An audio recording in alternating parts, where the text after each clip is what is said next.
The parable of the Good Samaritan, recorded in Luke 10 verses 25 to 37, is not just a simple moral story, it is a profound and radical teaching that transcends time, culture, and context. It touches upon themes of love, mercy, compassion, and social justice, challenging the deeply held beliefs and prejudices of its original audience and continuing to challenge us today. The lessons contained within this parable force us to question our understanding of who deserves our love and care, and push us to reevaluate our own actions, or inactions, when faced with the suffering of others.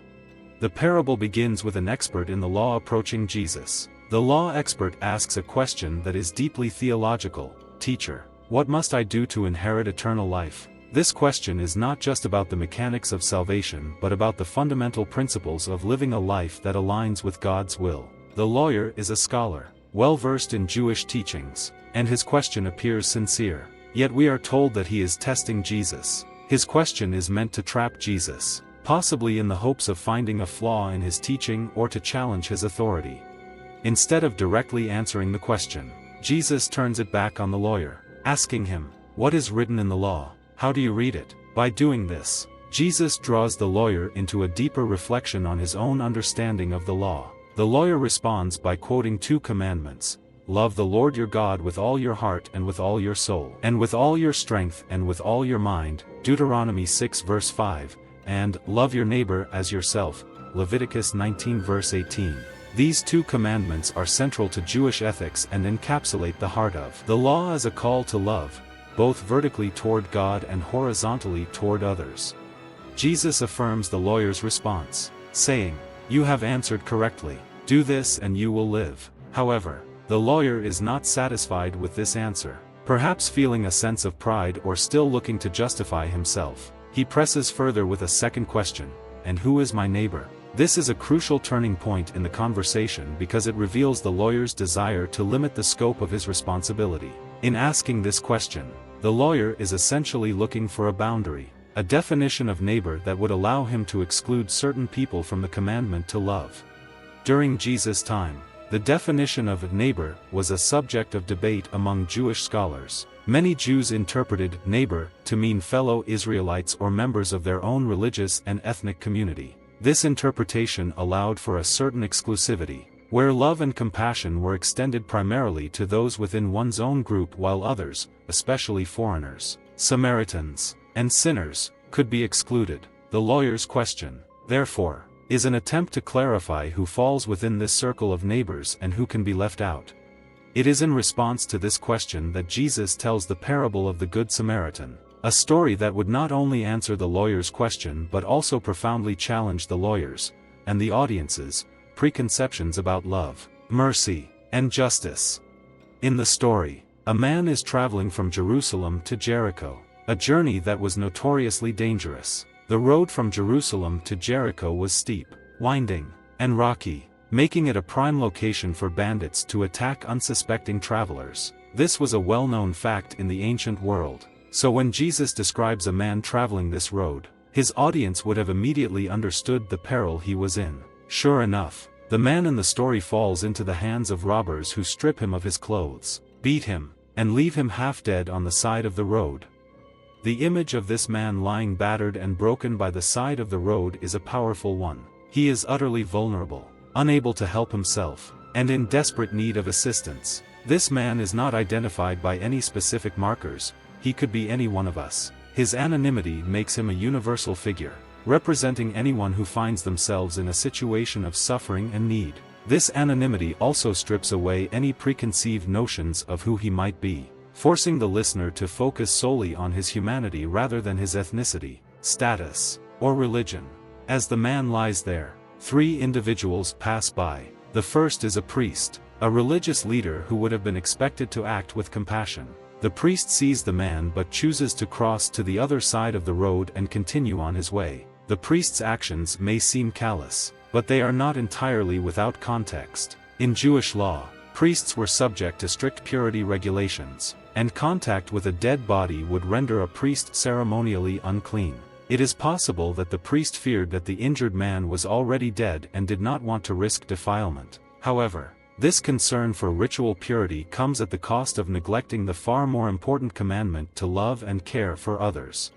The second person to pass by is a Levite, another religious figure who served in the temple. Like the priest, the Levite sees the injured man but does not stop to help. The Levite, too, may have had concerns about ritual purity or personal safety, but ultimately, he also chooses to prioritize his own concerns over the needs of the suffering man. Both the priest and the Levite, despite their religious status, fail to act with the compassion that their faith should have inspired.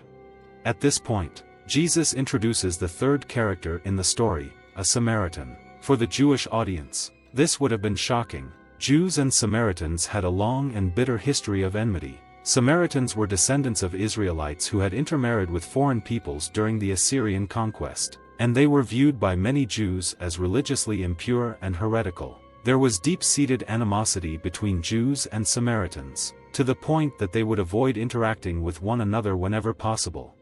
Yet, in Jesus' story, it is the Samaritan who is moved with compassion when he sees the injured man. Unlike the priest and the Levite, the Samaritan does not cross to the other side of the road. He does not make excuses or rationalize his inaction. Instead, he goes to the man, tends to his wounds using oil and wine, and bandages them. The Samaritan's use of oil and wine is significant because these were valuable items, often used in medical treatment at the time. The Samaritan is not only giving his time and attention to the man but also sacrificing his own resources to care for him. After treating the man's wounds, the Samaritan places him on his own donkey and brings him to an inn, where he continues to care for him. The next day, before departing, the Samaritan gives the innkeeper 2 denarii, an amount equivalent to 2 days' wages, and tells him to take care of the man. He also promises to return and reimburse the innkeeper for any additional expenses that might be incurred.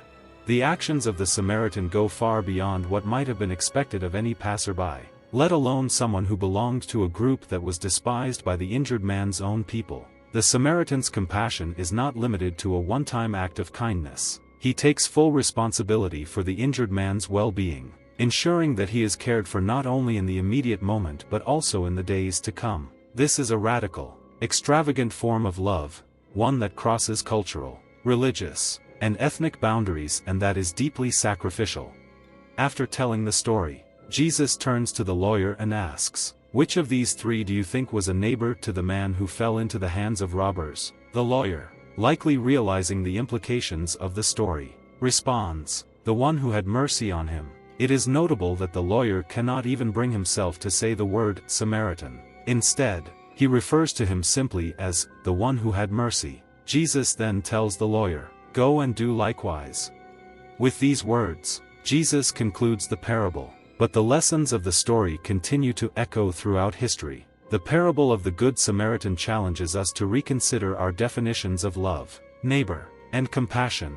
It forces us to confront our own prejudices and assumptions about who deserves our help and care. It calls us to act with the same radical love and mercy that the Samaritan showed, even toward those we might consider enemies or outsiders.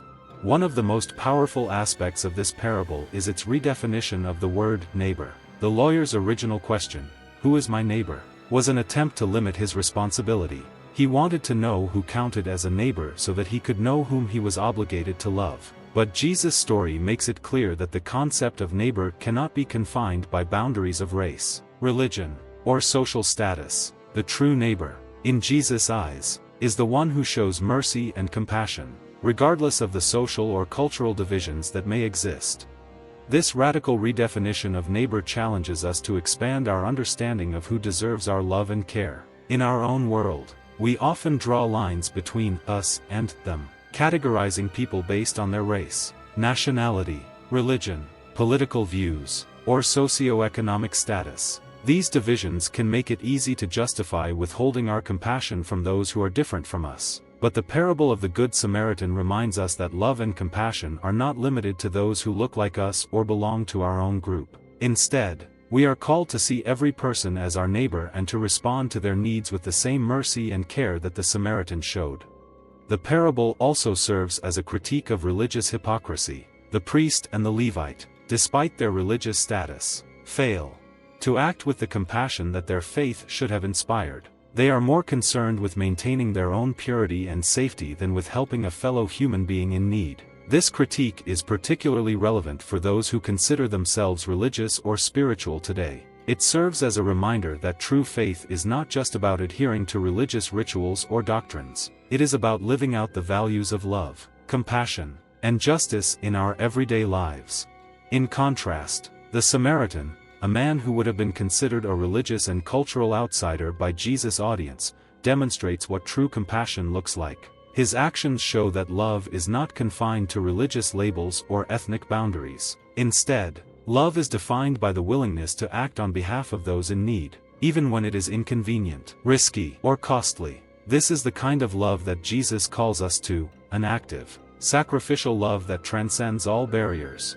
Moreover, the parable of the Good Samaritan speaks to the importance of action in the expression of love. The Samaritan did not merely feel pity for the injured man. He took concrete steps to help him. He treated his wounds, provided him with transportation, and paid for his lodging and care. This is a powerful reminder that love requires more than good intentions, it requires action. In our own lives, we are called to follow the Samaritan's example by looking for opportunities to help those in need and by being willing to make sacrifices for the sake of others.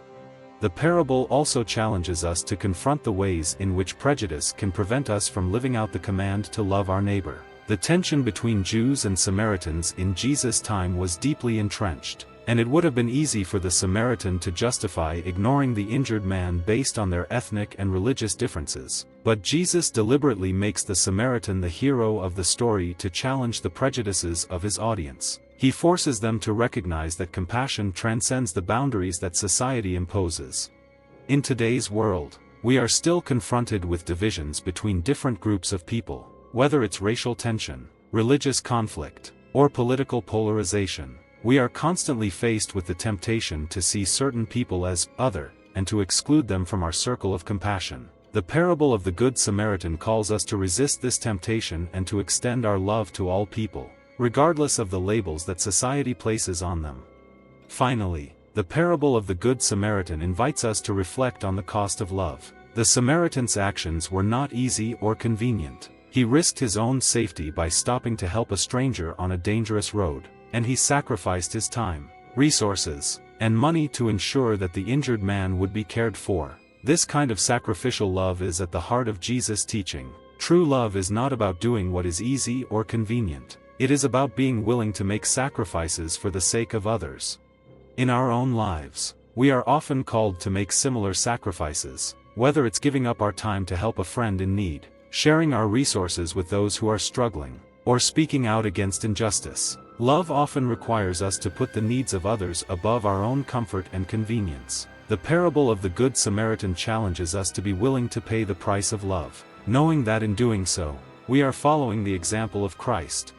As we reflect on the parable of the Good Samaritan, it is clear that its lessons are as relevant today as they were when Jesus first told the story. We are called to love our neighbor, not just in words but in actions. We are called to break down the barriers that divide us and to extend our compassion to all people, regardless of their background or circumstances. And we are called to make sacrifices for the sake of others, knowing that true love is costly but ultimately worth it. The parable of the Good Samaritan offers a vision of a world where love and mercy triumph over division and indifference. It challenges us to see every person as our neighbor and to respond to their needs with the same generosity and care that the Samaritan showed. As Jesus said, "Go and do likewise."